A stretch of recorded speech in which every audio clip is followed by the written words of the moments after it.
যখন আপনার নামে কেউ বদনাম করে আপনার সামনে কিংবা আপনার পেছনে, আপনার প্রথম কাজ হচ্ছে আল্লাহকে ধন্যবাদ দেওয়া। বলেন সবাই সুবহানাল্লাহ।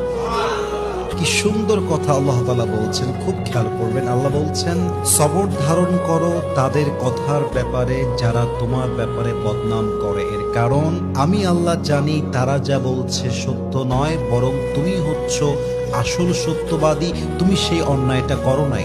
এবং মাথায় রাখবা, যখন তোমার নামে কেউ বদনাম করে তোমার লাভ হচ্ছে দুইটা। এক, তোমার সমস্ত গুনাহ তাদের আমলনামায় চলে যাবে এবং তাদের সমস্ত সওয়াব তোমার আমলনামায় চলে আসবে। সুবহানাল্লাহ। তো যারা বদনাম করবে তাদের জন্য আপনি আফসোস করবেন যে ইস রে, আমার ভাইটা বুঝে না, আল্লাহ আমার ভাইকে তুমি হেদায়াত দান করো। কিন্তু মানুষের বদনামের জন্য, অন্যের চরিত্র নষ্ট হওয়ার জন্য নিজের চরিত্র নষ্ট করা, এটা বোকামি ছাড়া